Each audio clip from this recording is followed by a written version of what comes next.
মাহে রমজান মুবারক বরকতপূর্ণ একটি মাস আমাদের মাঝে চলমান।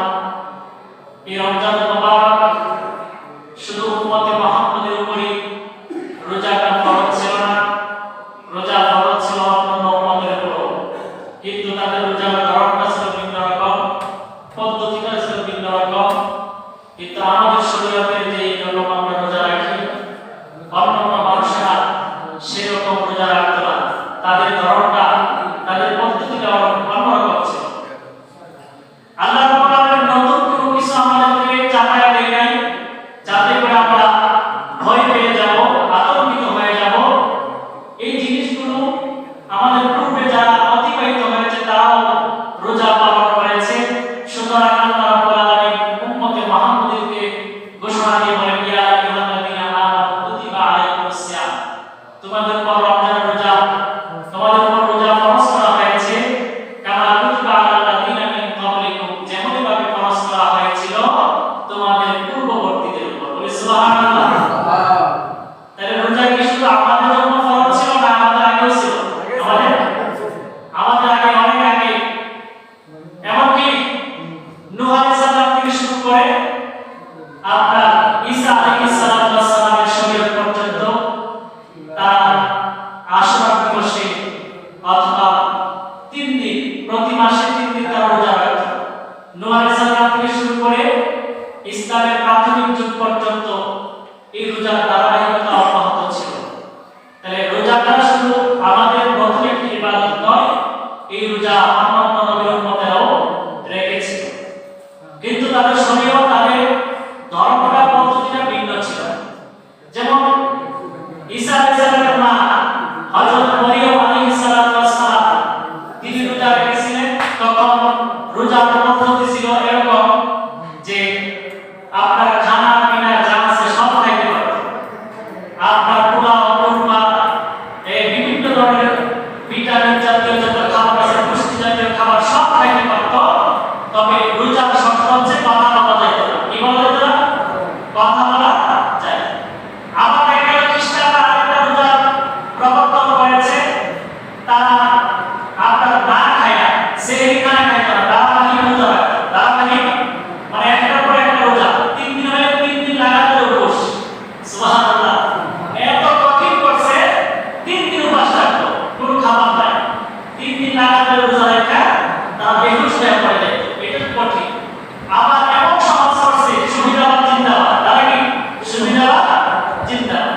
আবার এমন সমাজ করছে, কিছুদিন যখন দেখছে এটা কঠিন লাগতেছে, তখন তারা পরামর্শ করে বলছে এখন খানা তো না খায় না, বেহুশ হয়ে যায়, অসুস্থ হয়ে যায়, একটা কাজ করো, এখন থেকে খানা চলবে সব, তবে গোশত জাতীয় খাবার, যেটা মাংস জাতীয় খাবার, এই খাবারটা ত্যাগ করবা, সবজি টবজি দিয়ে নিরামিষ তাহলে আমরা শুধু খাবো, মাংস খাবো না 1 মাস অথবা 2 দিন 3 দিন। এই মাংস খাওয়া থেকে বিরত থাকার নামে তারা রাখছে কি? রোজা। তারা রাখছে রোজা। দেখা গেল এরকম ভাবে আরেক শরীয়তে আছে 1 মাস তারা রোজা রাখছে। এখন 1 মাস রোজা তারা দেখে যে আপনার 1 মাস রোজা রাখার পরে তাদের বাদশা, রাজা তিনি অসুস্থ হলেন, তখন তারা সবাই মিলে মানত করছে যে আমরা, আমার বাদশা যদি সুস্থ হয়ে যায় তাহলে আমরা এই 10 দিন রোজা বাড়ায় দেব, 40 দিন না, ওই দিন না, মানে আমরা উপরে তারা বেশি কমিটি করছে 40 দিন। আবার কিছুদিন পরে বলতেছে যে গরমকালে রোজা রাখলে অনেক কঠিন, এই রোজাটা শীতের দিনে নিয়ে যায়, এর ক্ষতিপূরণ হিসাবে আমরা কি দেব? 40 দিনের জায়গায় আমরা 47 দিন রোজা রাখবো, 7 দিন আরো বাড়ায় গেছে, 7 দিন বাড়ায় গেছে।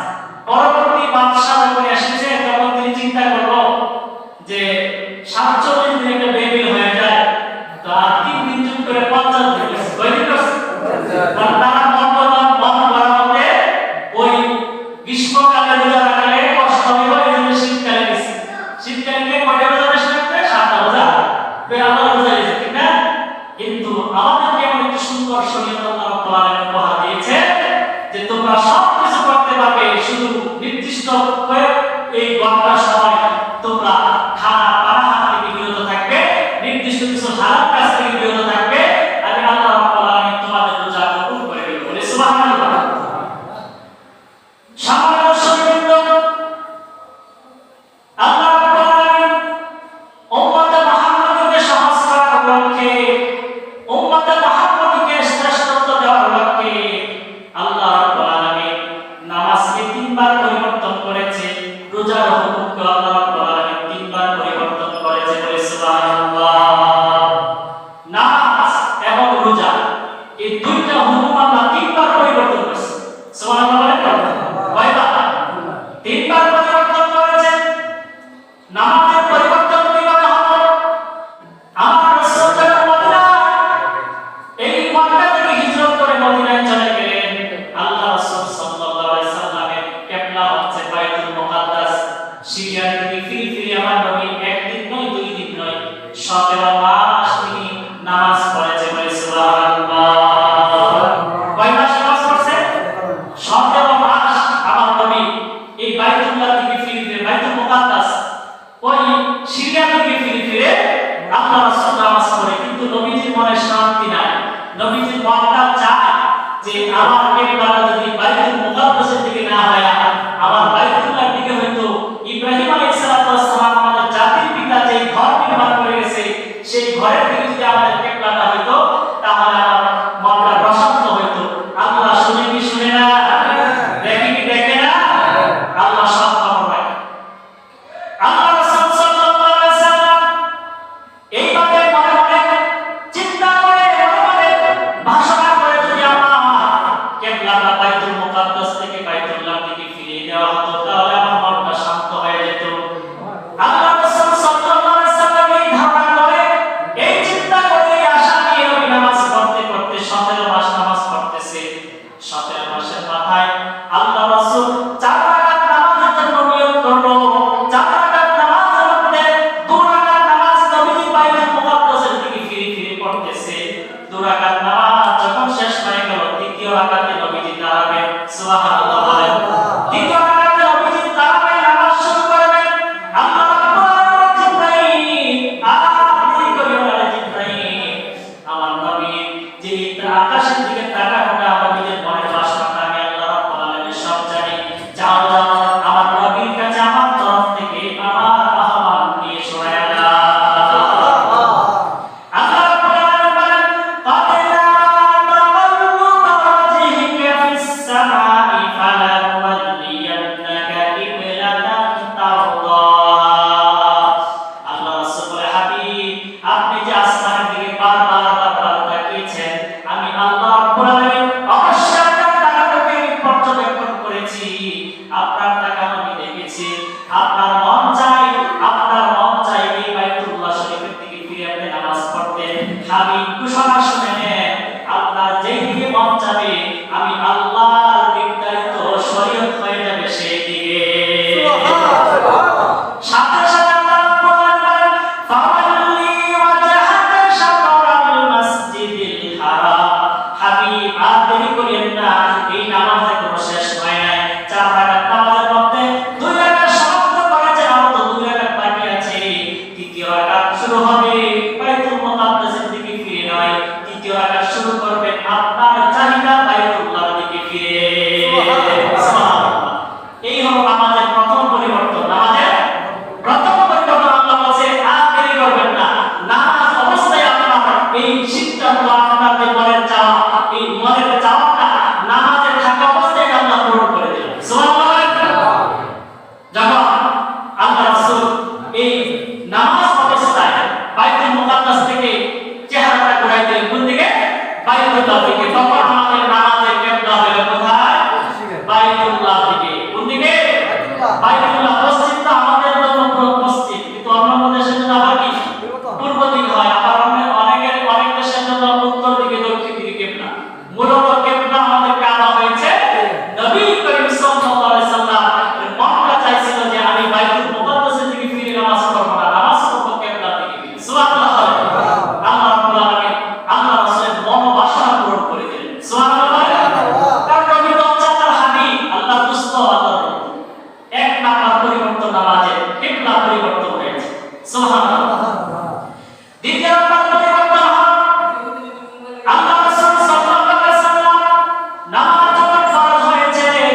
শোনায় দিলেন আল্লাহু আকবার আল্লাহু আকবার আল্লাহু আকবার আল্লাহু আকবার। আল্লাহর বাক্যগুলো শুনে আল্লাহ রাসূলের পছন্দ হয়ে গেল। আল্লাহ রাসূল ডাকতে বলে যাই ইবনে আব্দুল্লাহ রে, ও আব্দুল্লাহ ইবনে যায়েদ দেরি করিও না, এই আযানের বাক্যগুলো সাথে সাথে তুমি হযরত বেলালকে শিখায়া দাও। সুবহানাল্লাহ। এবার আব্দুল্লাহ ইবনে যায়েদ বেলাল রাদিয়াল্লাহু তাআলা কে আযান শিখাচ্ছে। আযান বেলাল রাদিয়াল্লাহু তাআলা এই বাক্যগুলো শিক্ষা গ্রহণ করলে আল্লাহ রাসূল বলে বেলালকে দেরি করিও না, উঁচু জায়গার মধ্যে দাঁড়ায়া তুমি এই বাক্যগুলো দিয়ে মানুষদেরকে আহ্বান করো। বেলাল রাদিয়াল্লাহু তাআলা এবার মানুষদেরকে নামাজের জন্য আহ্বান করে আল্লাহু আকবার আল্লাহু আকবার আল্লাহু আকবার আল্লাহু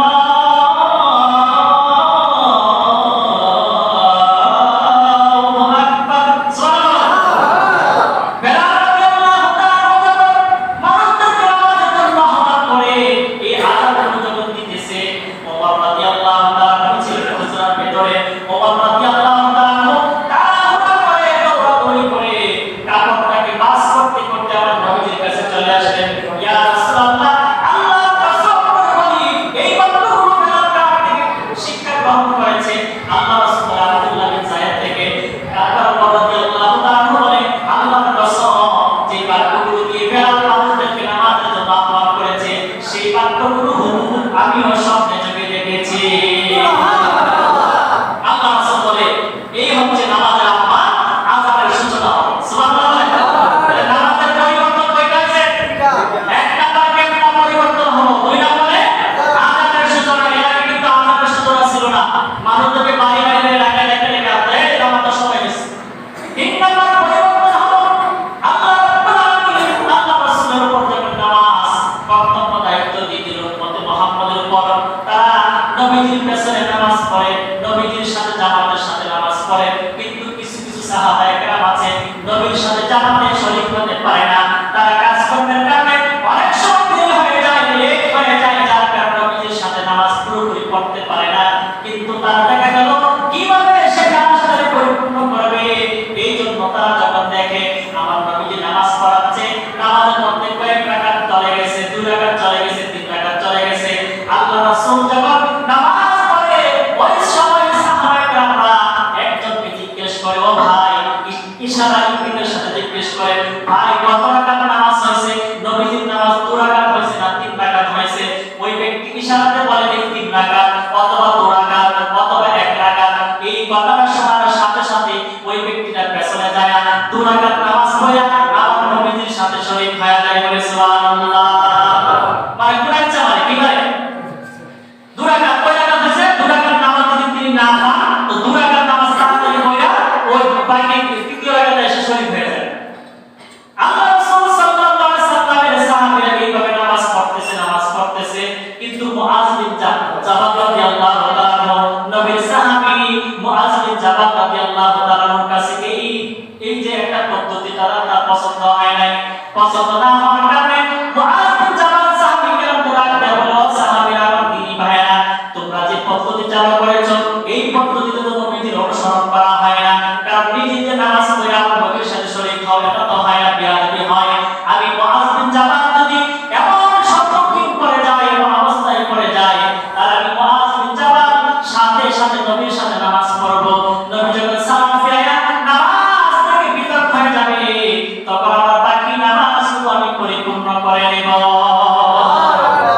মুআজ বিন জাবাল বলছে, তোমরা এইভাবে পড়বে, আমি যদি কোন সময় দেরি হয়ে যায় তাহলে নবীজির সাথে আমার আগে নামাজটা শেষ করে বাকি যে নামাজ ছুটে গেছে বর্তমানে আমরা যে নামাজ পড়ি, জামাত ছুটে গেলে কি করে আমরা পড়ে 2 রাকাত 3 রাকাত পড়ি না? মুআজ বিন জাবাল বলে আমি এরকম নামাজ পড়ব। আল্লাহ রাসূল সাল্লাল্লাহু আলাইহি সাল্লাম নামাজ পড়াচ্ছেন, একদিন হঠাৎ করে মুআজ রাদিয়াল্লাহু তাআলা দেরি হয়ে গেল। মুআজ রাদিয়াল্লাহু তাআলা তার কিয়াস ভিত্তিক, তার মুজতাহাদ ভিত্তিক তিনি এইভাবে নামাজ পড়লেন। আল্লাহ রাসূলের সাথে শরীক হয়ে গেলেন জামাতে, পরবর্তীতে তার যে রাকাতগুলো ছুটে গেছে সেই রাকাতগুলো পড়লেন। আল্লাহ রাসূলের কাছে যখন এই খবরটা চলে গেল, আল্লাহ রাসূল বলে, মুআজ রাদিয়াল্লাহু তাআলা তোমাদের জন্য একটি সুন্দর নিয়ম, সুন্দর পদ্ধতি নির্ধারণ করে দিয়েছে। বলে সুবহানাল্লাহ। রাসূল বলে, আজকে থেকে মুআজের যে নিয়মটা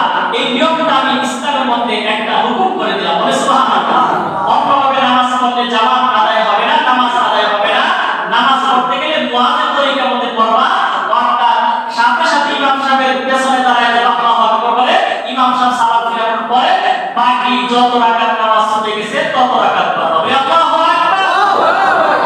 তিনটা পরিবর্তন নামাজে। সুবহানাল্লাহ। কিবলা পরিবর্তন হলো, আযানের সূচনা হলো, জামাতের সাথে কিভাবে নামাজ পড়তে হয় মাসবুকের মাসালা। যারা কয়েক রাকাত নামাজ পায় নাই তাদেরকে কি বলা হয়? মাসবুক বলা হয়। কি বলা হয়? আল্লাহি।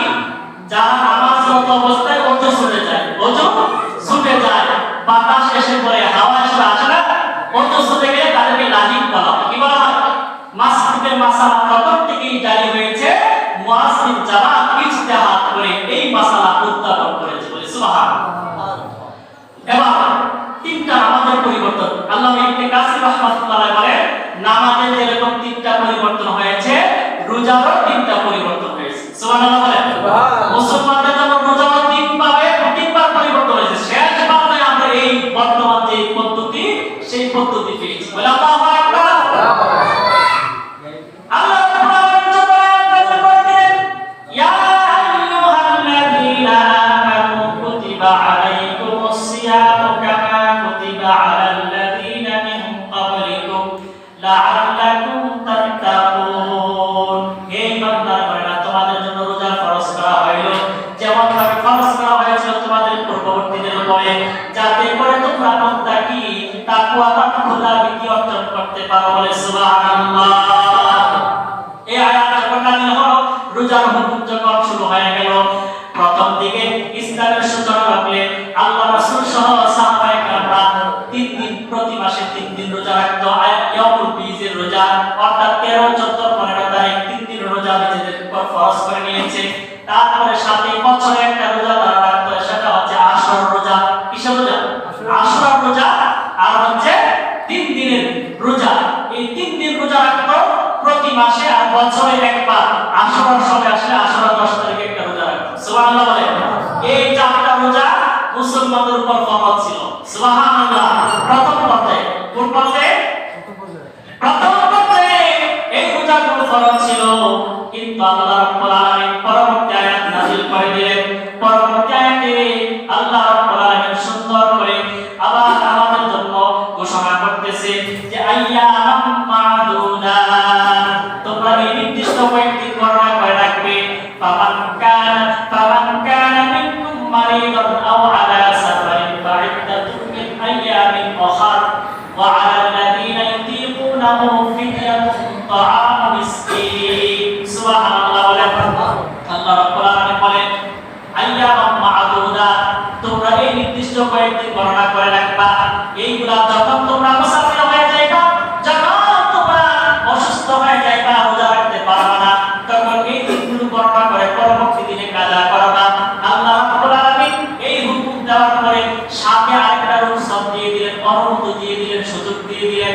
বান্দা, ইসলামের প্রথম যুগে এখনো পরিপূর্ণ ঈমান ইসলাম প্রতিষ্ঠিত হয় নাই, বান্দাদের উপর কঠিন করা যাবে না।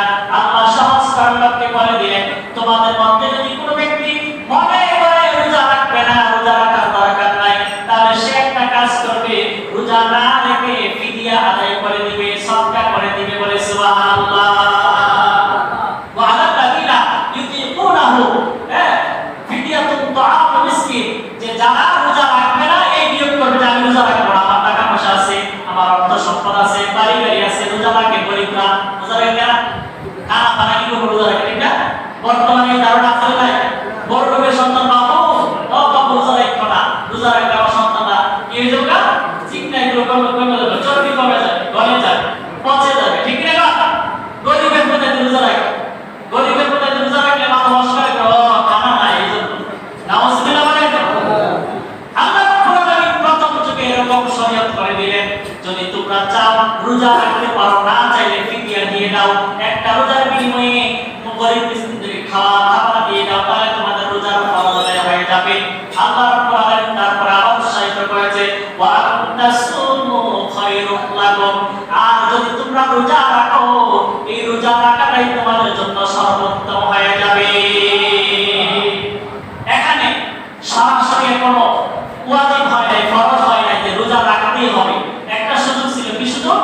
যে চাইলে তুমি রোজা রাখো, না চাইলে রোজা না রাখা ফিদিয়া দিয়ে দাও, অর্থাৎ একটা রোজার বিনিময়ে একজন মিসকিনকে 2 বেলা খাবার খাওয়া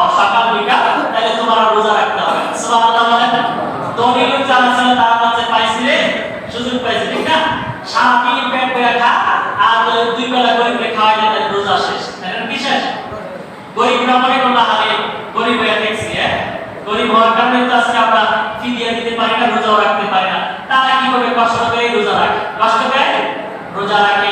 আল্লাহ রাব্বুল আলামিন পরবর্তী আয়াত নাযিল করে হুঁশিয়ার সাবধান করে দিলেন, এই সুযোগটা বাতিল করে দিলেন।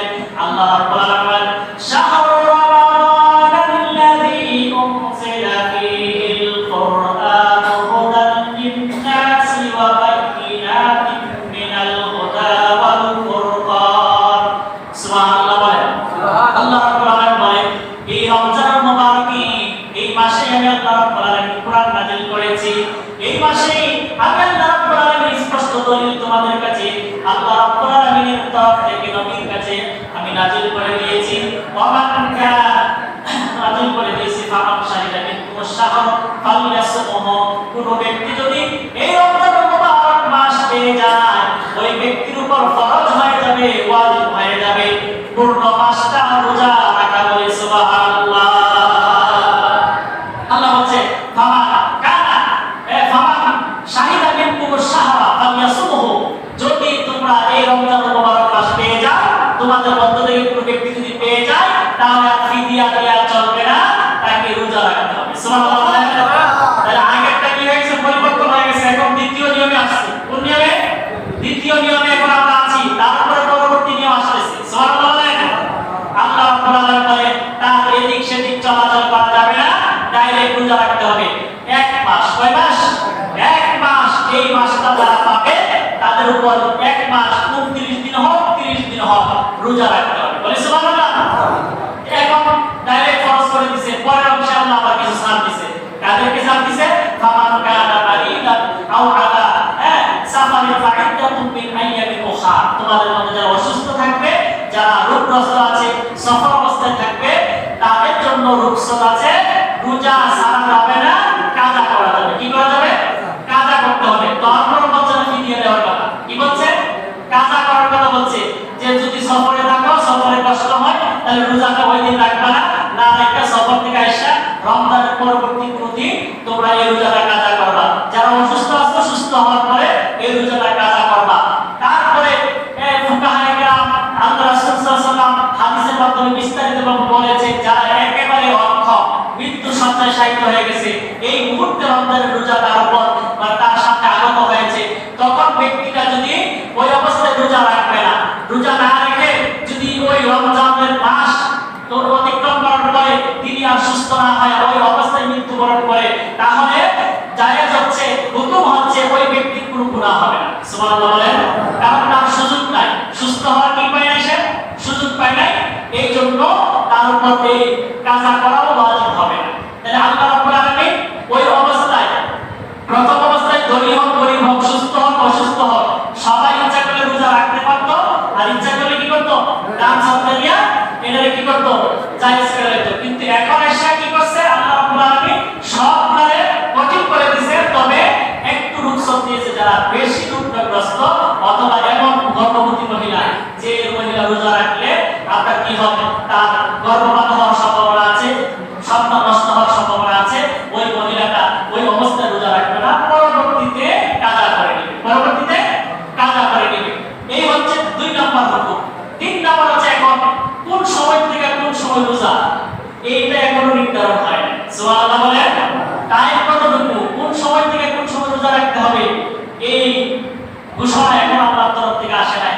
এবার সাহাবায়ে কেরামরা তারা নিজেরা পরামর্শ করে নিল যে আমাদের পূর্বের তারা তো এরকমই করতো, যে আমরা ইফতার করার পরে ঘুমানোর আগ পর্যন্ত যতটুকু সময়, আপনি যদি সারা রাত না ঘুমায়া জায়গা থাকেন, তো সারা রাত খাইতে পারতেন, আপনার উপর হারাম, আপনার উপর কি খানা খাইতে পারতেন। যদি বাইসে ইফতার কইরা সাথে সাথে শরীরটা একটু ক্লান্ত হয়ে গেছে, ঘুমায় গেছেন, শেষ, আপনার জন্য সেহরি খানা হারাম হয়ে যাবে। পরবর্তী একদিন রোজা রাখার পরে সন্ধ্যাবেলা ইফতার করতে হবে। সুবহানাল্লাহ বলেন। কি কঠিন না সহজ? ঘুমায় গেলে শেষ, ঘুমায় গেলে ইফতার করছে, ইফতার করার পর আমাদের একটু কি আলসেমি আসে না? আমরা একটা শুয়ে বিছানার মধ্যে শুয়ে ঘুমায় গেছি, এখন আমার পর আর খাওয়া যাবে না, একটু পানিও পান করা যাবে না, রাত্রটা অতিবাহিত হবে, দিনটা অতিবাহিত হবে, পরবর্তী দিন মাগরিবের সময় ইফতারের সময় হয়েছে কইলে ইফতার করতে হবে। সুবহানাল্লাহ। কঠিন না সহজ? বড় কঠিন। সাহাবায়ে কেরাম তো মুসিবতে পড়ে গেল, হায় হায়, এটা কি নিয়ম বাইরে, হায় হায়, যদি ঘুমায়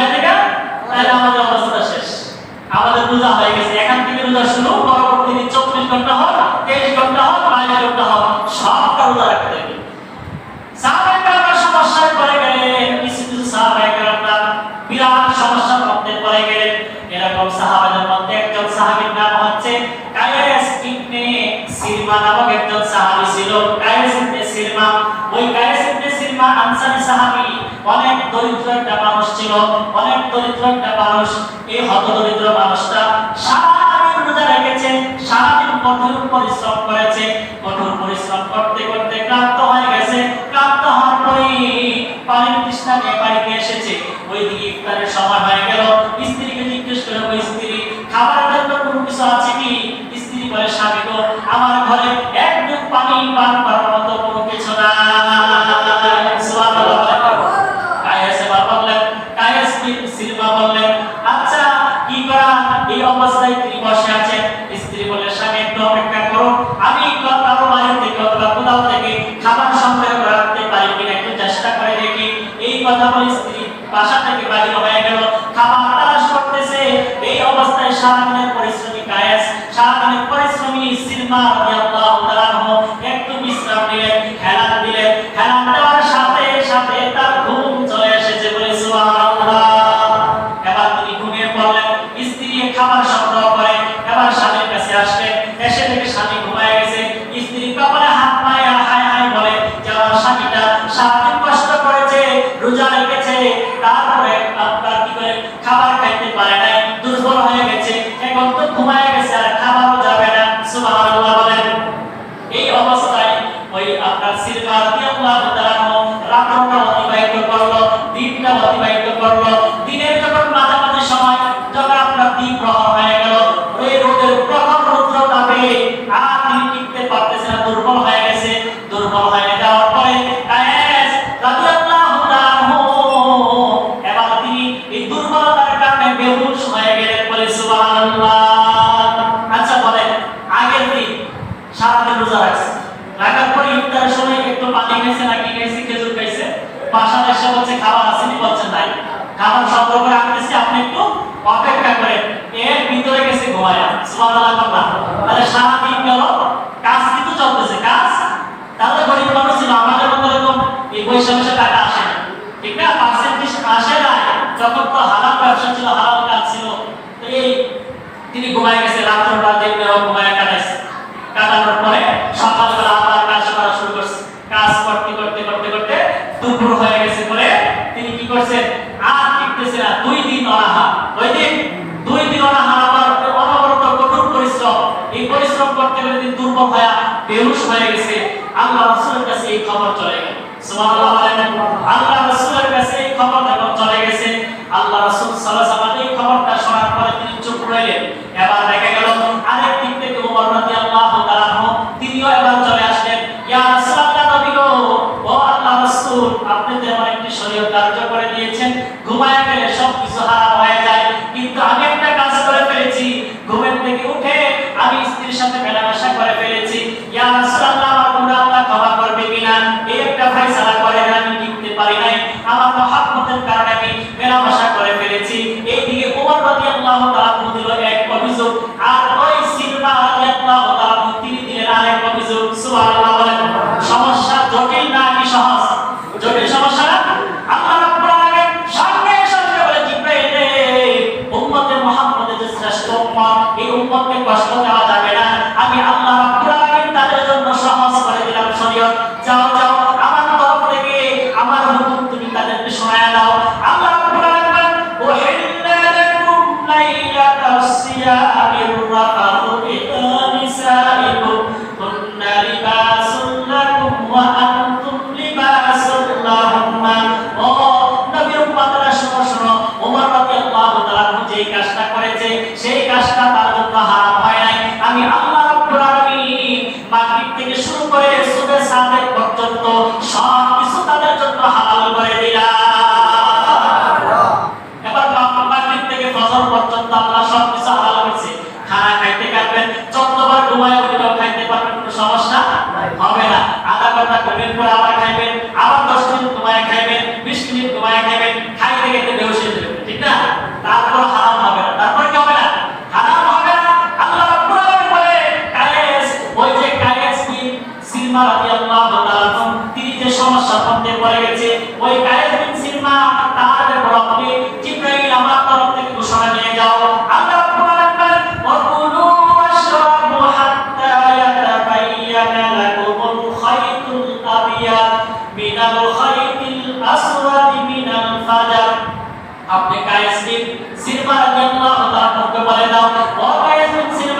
সারাদিন কষ্ট করো, সারাদিন কঠোর পরিশ্রম করো, তোমাদের যে শরীর যদি ঘুমায় যাও তাহলে আর খাইতে পারবে না।